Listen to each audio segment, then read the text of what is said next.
जितने भी लिटरेचर था उसमें से पेड़ पौधों के नाम निकाल के उनकी एक लिस्ट बनाई। ठीक है। बाबा फरीद की लिखी हुई पोएट्री, गुरु ग्रंथ साहिब में जिन पेड़ों के बारे में बताया गया है, जितने भी लिटरेचर था उसमें से पेड़ पौधों के नाम निकाल के उनकी एक लिस्ट बनाई। ठीक है। बाबा फरीद की लिखी हुई पोएट्री, गुरु ग्रंथ साहिब में जिन पेड़ों के बारे में बताया गया है, और फोकलोर जो हमारे लोकगीत हैं, जो कहानियां हैं, वहां से भी बहुत सारे पेड़ पौधों के नाम पता किए भी होंगे, उसमें वृद्ध भी होंगे। जंगल एक कुनबे की तरह होता है, एक परिवार की तरह होता है। उसमें छोटे वृक्ष भी होंगे, बच्चे बड़े भी, उसमें बड़े भी होंगे, उसमें वृद्ध भी होंगे। जंगल में हम देखते हैं, जंगल में कोई पानी, ये पत्तियां ही गलकर जंगल का खाना बन जाती है। अच्छा, न्यूट्रिशन में खाद बन जाती है। ठीक है। और अगर मैं इसकी जंगल में हम देखते हैं, जंगल में कोई पानी लगाने नहीं जाता, पानी के बिना ये रुख कैसे बढ़ते हैं? क्यों? क्योंकि सूरज का प्रकाश एक तो जमीन तक, और अगर मैं इसकी तुलना जंगल की मिट्टी से करूं, आप ये देखो ये कितनी सॉफ्ट है। क्यों?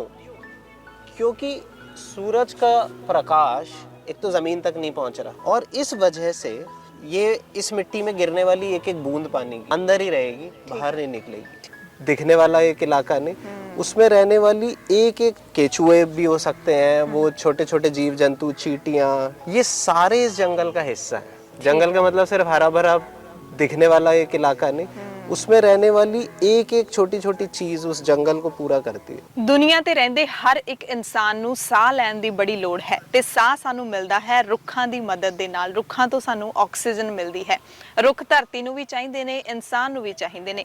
ਇਕੋ ਸਿੱਖ ਜਥੇਬੰਦੀ ਹੈ ਜਿਹੜੀ ਡਾਕਟਰ ਰਾਜਵੰਤ ਸਿੰਘ ਜੀ ਦੇ ਫਾਊਂਡਰ ਨੇ, ਉਹ ਜਥੇਬੰਦੀ ਪੰਜਾਬ ਹੀ ਨਹੀਂ, ਪੰਜਾਬ ਸਣੇ ਪੂਰੇ ਭਾਰਤ ਦੇ ਵੱਖ-ਵੱਖ ਸੂਬਿਆਂ ਦੇ ਵਿੱਚ ਰੁੱਖ ਲਾਉਣ ਦਾ ਇੱਕ ਚੰਗਾ ਕੰਮ ਕਰ ਰਹੀ ਹੈ ਤੇ ਰੁੱਖ ਲਾਏ ਕਿਵੇਂ ਜਾਂਦੇ ਨੇ ਉਹ ਆਪਾਂ ਅੱਜ ਜਾਣਾਂਗੇ। ਇਕੋ ਸਿੱਖ ਜਥੇਬੰਦੀ ਦੇ ਗਲੋਬਲ ਐਡਵਾਈਜ਼ਰ ਸ਼ੁਭੇਂਦੂ ਜੀ ਅੱਜ ਸਾਡੇ ਨਾਲ ਨੇ। ਉਹ ਸਾਨੂੰ ਦੱਸਣਗੇ ਕਿ ਰੁੱਖ ਲਾਉਣ ਦੀ ਯਾਨੀ ਕਿ ਜੰਗਲ ਲਾਉਣ ਦੀ ਕੀ ਤਕਨੀਕ ਹੈ। ਅਸੀਂ ਜੰਗਲ ਦੇ ਵਿੱਚ ਹੀ ਖੜੇ ਹਾਂ, ਇਕੋ ਸਿੱਖ ਜਥੇਬੰਦੀ ਨੇ ਜੰਗਲ ਲਾਇਆ। ਸ਼ੁਭੇਂਦੂ ਜੀ ਬਹੁਤ ਬਹੁਤ ਸਵਾਗਤ ਹੈ ਦਾ ਖਾਲਸ ਟੀਵੀ। ਸਤਿ ਸ਼੍ਰੀ ਅਕਾਲ। ਸੋ ਸ਼ੁਭੇਂਦੂ ਜੀ, ਕਿਵੇਂ ਲਗਾਉਣਾ ਹੁੰਦਾ ਰੁੱਖ ਉਹ ਤੁਸੀਂ ਦੱਸੋਗੇ ਦਰਸ਼ਕਾਂ ਨੂੰ ਤਾਂ ਕਿ ਹਰ ਕੋਈ ਰੁੱਖ ਲਾ ਸਕੇ, ਜੰਗਲ ਲਾ ਸਕੇ, है ना? ਤੁਸੀਂ ਸਾਨੂੰ ਸਮਝਾਓਗੇ? हाँ जी। किसी भी जगह पर जंगल लगाने की जो सबसे महत्वपूर्ण, सबसे जरूरी गल है वो है कि उस जगह पे कौन से पेड़ पौधे आज से कुछ हजार साल पहले होते कुदरतन प्राकृतिक रूप से पाए जाते थे। ठीक है। अगर हमने उनका पता लगा लिया, फिर जंगल लगाने का काम तो प्रकृति का है जी। नेचुरली ऑटोमेटिकली एक जंगल बढ़ता चला जाएगा। ठीक है। और मैं दसना भुल गई कि फॉरेस्ट मेकर हैगे ने और इंडिया दे विच ही नहीं, इंडिया तो बाहर भी ये अपनी सेवावां दिंदे ने अजकल इको सिख जथेबंदी दे। सो बड़ी सोहनी तुसीं गल कीती है कि धरती दा उस स्टेट दा सुभाਅ आपां देखना है कि हज़ारां साल पहला कुदरत ने किहड़े जंगल लाए सी। सो ये जिहड़े सारे जंगल दे विच रुख ने ये सारे पंजाब दे रुख ने जी, ये पंजाब दे रुख हैं। तो आपको कैसे पता चला कि पंजाब में ऐसे रुख होते थे? जो सबसे पहली हम लोग की रिसर्च होती है वो होती है कि आसपास में अगर थोड़े बहुत भी पेड़ पौधे बचे हैं, जिनको हम मदर ट्रीज बोलते हैं। मदर इसलिए क्योंकि उससे हम बीज लेके उन्हीं बीजों से इन जंगलों को लगाते हैं। ठीक है। अगर ये मदर ट्रीज मिल गए तो उनसे हम बीज इकट्ठे करते हैं, उनकी नस्लें प्रजातियां नोट कर लेते हैं। हमने पहला जंगल पंजाब में पिंड गेलपत्ती भटिंडा में लगाया था। ठीक है। किसी को नहीं पता था कि वहां पर पीलू का, जंड का पेड़ नेचुरली उगता था कुछ जमाने पहले। वहां पे हमें एक चिड़ी मिली। अच्छा। किसी बाबा का एक बड़ा सा 500 एकड़ का एरिया है, डेरा था। वो एक डेरा बचा हुआ है, उसमें आपको 300 साल 400 साल पुराने रुख मिल जाएंगे। ठीक है। वहां पे जाके हम लोग को समझ में आया कि नेचुरल वेजिटेशन पंजाब का कैसा था। अच्छा, वो डेरा बठिंडा में ही है? हाँ, बठिंडा में। ठीक है। नहीं तो आप देखो पूरे पंजाब में सफेदे के, यूकेलिप्टस के पेड़ लगे हुए हैं, थोड़े बहुत टिम्बर के लगे हुए हैं, बाकी सब खेती हो रही है। तो जो असली जो खालिस फॉरेस्ट है वो अभी नहीं दिखने को मिल रहा। ठीक है। आप गुरु ग्रंथ साहिब खोल के देख लीजिए, आप यहाँ पे जो इंग्लिश ऑफिसर्स ने अपने जर्नल लिखे हैं वो देख लीजिए। जी जी। तो एक हिस्टोरियन है चंडीगढ़ यूनिवर्सिटी में, डॉक्टर रीता ग्रेवाल। ठीक है। उनका एक रिसर्च पेपर था natural vegetation and wild life ancient Punjab. तो उन्होंने 12th सेंचुरी से लेकर अब तक आज़ादी तक जितने भी लिटरेचर था उसमें से पेड़ पौधों के नाम निकाल के उनकी एक लिस्ट बनाई। ठीक है। बाबा फरीद की लिखी हुई पोएट्री, गुरु ग्रंथ साहिब में जिन पेड़ों के बारे में बताया गया है, और फोकलोर जो हमारे लोकगीत हैं, जो कहानियां हैं, वहां से भी बहुत सारे पेड़ पौधों के नाम पता किए। तो सबसे पहले हमने उसको रेफरेंस यूज किया, फिर सर्वे किए, वहां से कुछ पेड़ पौधे पता चले, और फिर लिस्ट आपने तैयार की कि कौन से, जो कितने रुख आप लगाते हो एक जंगल में, कितने टाइप्स के? इसमें 40 प्रजातियां हैं, 40 स्पीशीज हैं। ठीक है। हो सकता है हमने 35-36 स्पीशीज सही लगाए हो, 4-5 स्पीशी में गलती कर दी हो। ठीक है। तो ये ट्रायल एंड एरर थोड़े दिन तक चलेगा। 5-6 साल के अंदर हमें पता चल जाएगा कौन से पेड़ सरवाइव कर रहे हैं, कौन से नहीं कर पा रहे, और एक परफेक्ट लिस्ट की तरफ हम लोग जा रहे हैं। अब हमें आप बताएं कि कैसे रुख लगाया जाता है। हिंदी थोड़ी मेरी गड़बड़ है। तो किसी भी जगह पर अगर आप नेचुरल फॉरेस्ट में जाएंगे, हाँ जी, तो उसमें ज्यादा जगह नहीं मिलेगी, आप चल के अंदर नहीं जा सकते। डॉक्टर मियावाकी जो मेरे टीचर हैं, वो जापान से हैं। ठीक है।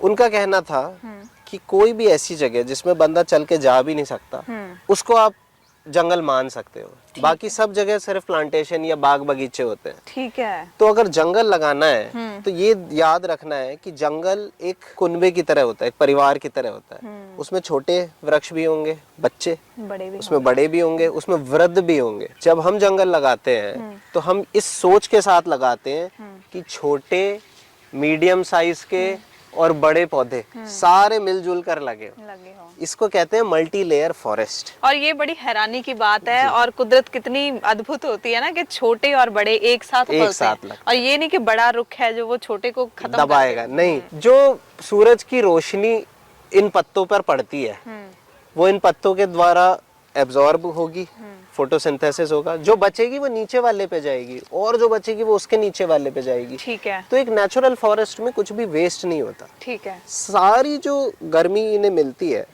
वो इनके द्वारा एब्जॉर्ब हो जाती है, ये उससे बढ़ते हैं, और इनसे गिरने वाली जो पत्तियां हैं, ये पत्तियां ही गलकर जंगल का खाना बन जाती है। अच्छा, न्यूट्रिशन में खाद बन जाती है। ठीक है। और जैसे जंगल में हम देखते हैं, जंगल में कोई पानी लगाने नहीं जाता, पानी के बिना ये रुख कैसे बढ़ते हैं? आप अगर देखें, मैं आपको एक प्रैक्टिकल एग्जांपल अभी के अभी दिखाता हूं। हाँ जी, हाँ जी। यहाँ पर धूप पड़ रही है, ठीक है, आप ये देखो, ये मिट्टी कितनी सख्त है ना? बहुत सख्त मिट्टी है। ये थोड़ा बहुत पानी तो अभी जंगल को दिया है इसलिए इसमें है, नहीं तो बहुत सख्त होती है। और अगर मैं इसकी तुलना जंगल की मिट्टी से करूं, आप ये देखो, ये कितनी सॉफ्ट है। क्यों? क्योंकि सूरज का प्रकाश एक तो जमीन तक नहीं पहुंच रहा, अभी थोड़ा बहुत पहुंच रहा है, पर जैसे ही जंगल थोड़ा पुराना हो जाएगा बिल्कुल नहीं पहुंचेगा। और इस वजह से ये इस मिट्टी में गिरने वाली एक एक बूंद पानी की अंदर ही रहेगी, बाहर नहीं निकलेगी। ठीक है। दूसरी चीज है, जो सूक्ष्म जीव जंतु इस मिट्टी में रहते हैं, जैसे हमारा शरीर पानी से बना है, 85-90% हम लोग भी पानी ही है जी। इसी तरह से जो सूक्ष्म जीव जंतु मिट्टी में रहते हैं वो भी ज्यादातर पानी से ही बने। ठीक है। तो जब मिट्टी में लाइफ बढ़ती है, वो केचुए भी हो सकते हैं, वो छोटे छोटे जीव जंतु, चींटियां, टर्माइट लोग कहते हैं, दीमक, हाँ जी, है ना, स्योंक बोलते हैं उसको, पंजा स्योंक लगे, ये सारे इस जंगल का हिस्सा है। जंगल का मतलब सिर्फ हरा भरा दिखने वाला एक इलाका नहीं, उसमें रहने वाली एक एक छोटी छोटी चीज उस जंगल को पूरा करती है। तो जैसे ये जीव जंतु, अनलिमिटेड चीजें होती हैं जंगल में, रुख नहीं होते, सिर्फ रुख नहीं होते। जो चिड़िया आ रही है, जो लोग कहते हैं कि हमारी पत्तियों पे कीड़ा लग गया, आप सोचो अगर ये कीड़ा नहीं लगेगा तो कल को हमें जंगल में तितलियां भी नहीं दिखेंगी। कोई तितली इस पे अंडा दे के जाएगी, उस अंडे में से जो वो चीज निकलेगी, जो तिल्ली निकलेगी, वो इसको खाएगी, वही तो तितली बनेगी। बिल्कुल। और वैसे भी कीड़े की भी तो लाइफ है ना, हाँ। उसने कहीं तो रहना है ना? हाँ। हम इसको अगर स्प्रे करके मार देंगे तो इनके फूलों का जो पॉलिनेशन है, जिसकी वजह से फल लगता है, वो तो कभी हो ही नहीं पाएगा। ये बूटा कौन सा है?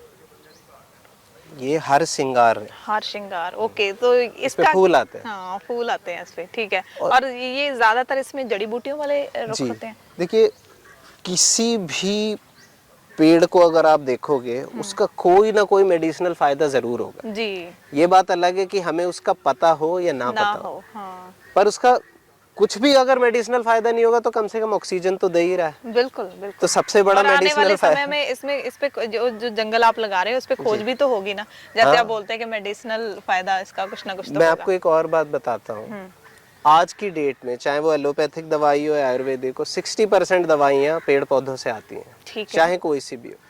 जब आप एक ऐसे जंगल में चलते हैं तो इनसे निकलने वाली जो दवाइयाँ हैं उनके मॉलिक्यूल्स इस जंगल की हवा में रहते हैं। ठीक है। जब हम ऐसे जंगल में सांस लेते हैं तो वो दवाई हमारे अंदर आ जाती है, और हमें नहीं पता होता है कि हमारे अंदर क्या क्या बीमारियां, क्या क्या प्रॉब्लम्स हैं। बिल्कुल। पर सिर्फ जंगल में खड़े होने से, उसमें सांस लेने से हम अपने आप ठीक होते चले जाते हैं, हील होते चले जाते हैं। जी। और काश ये बात सबको पता चले हाँ जी। और हर जगह ऐसे जंगल लगे। तो और कोई टेक्निक है जो हमें बतानी है जंगल को, कि जी। आम लोग भी जंगल लगा जी। सके? जो सबसे जरूरी बात थी वो मैंने बताई कि वो जंगल जो कुछ साल पहले या कुछ हजार साल पहले यहाँ खड़ा हो, वो ही लगाना चाहिए। जी। अगर हम डिटेल में जाएंगे तो उसके लिए हम लोग एक ट्यूटोरियल, एक वीडियो ट्यूटोरियल हमने हिंदी इंग्लिश पंजाबी में बनाया है। जी। जी। पंजाबी वर्जन आज हम रिलीज करने वाले हैं चंडीगढ़ प्रेस क्लब में प्रेस कॉन्फ्रेंस के दौरान जी, इको जी। सिख के साथ। तो कोई डिटेल में जाना चाहे तो उसको देख सकता है। है। बिल्कुल। और जो मेन बेसिक चीजें होती हैं, जो धरती का कुछ खास पहचान होती है कि कहाँ पे जंगल लगना है। जी। कोई भी ऐसी जगह जहाँ पर जंगल काटा गया हो वहां पर जंगल लगाया जा सकता है। ठीक है। अगर नेचुरली किसी जगह पे जंगल नहीं लगता, जैसे कश्मीर में जो ऊंचे पहाड़ है वहां पर नेचुरली कोई पेड़ नहीं होता है, हाँ। वहां पे कोशिश नहीं करनी चाहिए। ठीक है। ठीक है। जहाँ पत्थर ही पत्थर है, मान लीजिए पत्थर की कोई बड़ी चट्टान है, वहां पे कोशिश नहीं करनी चाहिए। पर पंजाब का तो खास तौर से जितना इलाका है ये तो इतना जंगलों से भरा हुआ था। मतलब पंजाब के तो हर गांव में, हाँ, हर शहर में जंगल लग हाँ, सकता है।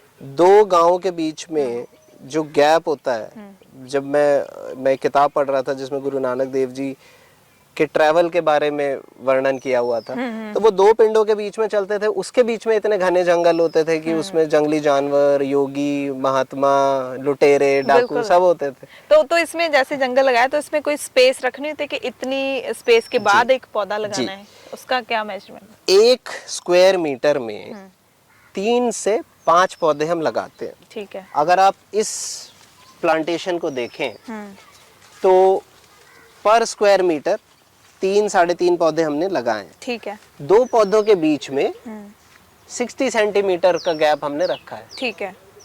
तो बस ये छोटा सा फॉर्मूला है, 3 to 5 स्पीशीज पर स्क्वायर मीटर, और 2 ऐसी स्पीशीज जो एक ही हाइट तक उगेंगी उनको साथ साथ नहीं लगाना है। ठीक है। एक ऊंचा उगने वाला पौधा लगाया, साथ में एक छोटा पौधा लगाया, उसके साथ में एक मीडियम हाइट तक जाने वाला पौधा लगा दिया। तो इससे क्या होता है, जो वर्टिकल स्पेस है, ऊंचाई जो है, हम उसको यूटिलाइज कर लेते हैं, उसको भी हम हरियाली से भर देते हैं। तो एक्चुअली में हम जमीन पे तो बहुत कम जगह ले रहे हैं, हम जंगल खाली जो जगह है हाँ जी, उसमें लगा रहे हैं। ठीक है। ठीक और है। कल को बिल्कुल। आप देखो कि इसी एम्प्टी वर्टिकल स्पेस में, ऊंचाई में जो खाली जगह, इसी से हम फल उतारेंगे, इसी से हम सारी जो इसके जड़ी फायदे बूटियां हैं हैं वो हाँ, लेंगे। वो बिल्कुल निकलेंगे। बिल्कुल बिल्कुल। सो जो आपने बताया बहुत अच्छा है।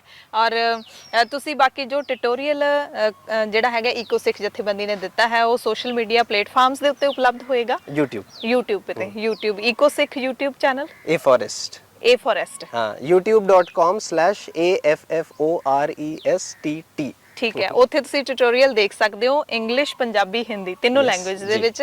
ਜੰਗਲ ਜੇ ਤੁਸੀਂ ਲਾਉਣਾ ਹੈ ਤਾਂ ਉੱਥੋਂ ਸਾਰੀ ਜਾਣਕਾਰੀ ਲੈ ਕੇ ਤੁਸੀਂ ਆਪਣੇ ਆਪ ਵੀ ਕਿਤੇ ਵੀ ਜੰਗਲ ਲਾ ਸਕਦੇ ਹੋ। ਜ਼ਰੂਰੀ ਨਹੀਂ ਹੈ ਕਿ ਤੁਸੀਂ ਈਕੋ ਸਿੱਖ ਜਥੇਬੰਦੀ ਨੂੰ ਕੰਟੈਕਟ ਕਰਨਾ ਹੈ, ਉਹਨਾਂ ਕੋਲ ਜਾਣਾ ਹੈ, ਫਿਰ ਕਦੋਂ ਫੋਨ ਆਏਗਾ ਵਾਪਸ, ਕਦੋਂ ਕੰਟੈਕਟ ਹੋਏਗਾ, ਉਹਨਾਂ ਚਿਰ ਤੱਕ ਆਪਾਂ ਨੂੰ ਉਡੀਕ ਨਹੀਂ ਕਰਨੀ। ਤੁਸੀਂ ਟਿਊਟੋਰੀਅਲ ਦੇਖ ਕੇ ਜਿੰਨਾ ਜਲਦੀ ਹੋ ਸਕਦਾ ਹੈ ਆਪਣੇ ਆਪਣੇ ਪਿੰਡ, ਘਰ, ਸ਼ਹਿਰ ਦੇ ਵਿੱਚ ਜੰਗਲ ਲਾਓ। ਸ਼ਿਵਾਂਸ਼ੂ ਜੀ, ਆਪ ਦਾ ਤੁਹਾਡਾ ਬਹੁਤ ਬਹੁਤ ਧੰਨਵਾਦ ਸਾਡੇ ਨਾਲ ਗੱਲਬਾਤ ਕਰਨ ਦੇ ਲਈ।